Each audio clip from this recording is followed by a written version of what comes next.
కూర్చోండి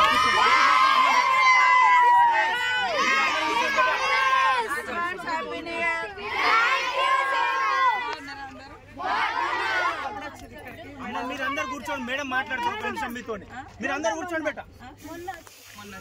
ఎక్కడ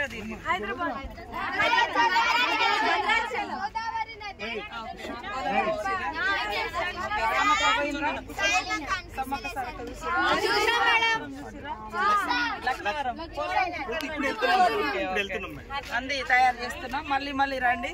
happy Christmas and happy కాబట్టి ఇదే మీరు మీ ఫ్యూచర్ ని ఎన్నుకునేటువంటి టైం సెలెక్ట్ చేసుకునే టైం ఎందుకంటే ఫస్ట్ ఇయర్ లోకి వెళ్ళేటప్పుడు మనకు రకరకాల ఆలోచనలు వస్తాయి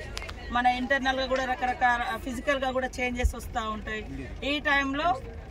కరెక్ట్ గా సబ్జెక్ట్ విషయంలో కానీ లైఫ్ ని ఎట్లా డైవర్ట్ అంటే ఏ రూపంలో డ్రైవ్ చేసుకోవాలి ఏ రూపంలో మనం ఎట్లా వెళ్ళాలనేది కూడా సెలెక్ట్ చేసుకునేటువంటి ఒక మంచి టైం కాబట్టి మీరు చిన్నతనం నుంచి ఏదైతే ఫ్యూచర్ ఇట్లా ఉండాలని ప్లాన్ చేసుకుంటారో అదే ప్లానింగ్ తో ఇప్పుడు కరెంట్ ఉన్నటువంటి సిచ్యువేషన్ తగ్గట్టుగా ఈ రోజులలో మనం ఏ సబ్జెక్ట్ ఎన్నుకుంటే ఏ ఉద్యోగాలకు డిమాండ్ ఉంది మీరు నెక్స్ట్ 5 years వరకు మీ స్టడీస్ అయిపోయిన తర్వాత మీరు సెటిల్ కావాలంటే ఇప్పుడున్నటువంటి జాబ్ ఎందులోకి వెళ్తే మీరు నిజంగా అది సాధించుకోగలుగుతారు అనేది కూడా తయారు చేసుకోవాలి ఒక మీ యొక్క ఫ్యూచర్ మేనిఫెస్టో లాగా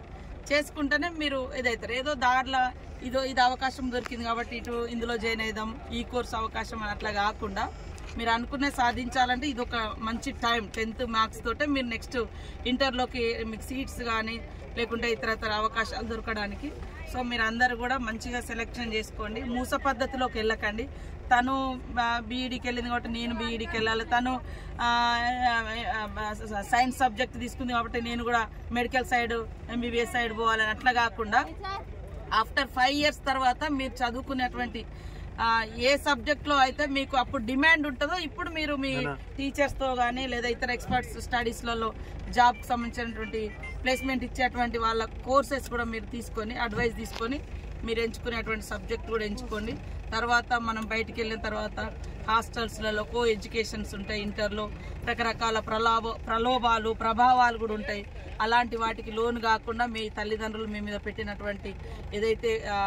ఆశలు ఉన్నాయో అవన్నీ కూడా నెరవేర్చడం కోసం ఎటు మనం మనసు డైవర్ట్ కాకుండా ఓన్లీ స్టడీస్ అండ్ ఇంకేమైనా ఉంటే సోషల్ సర్వీస్ మీద కూడా కాన్సన్ట్రేట్ చేయండి ఆ తర్వాత 5-6 years తర్వాత మీరు ఎట్లా మీ లైఫ్లో సెటిల్ అవుతారు కాబట్టి అప్పుడు మీరు మీ లైఫ్ని ఎట్లా పర్సనల్ లైఫ్ని కూడా ఎట్లా మనం రూపొందించుకోవాలనుకుంటే అట్లా అవుతుంది కాబట్టి ఈ టైంను మాత్రం డైవర్ట్ కావద్దు కానియకుండా మీరు కాపాడుకోవాలి అందరు కూడా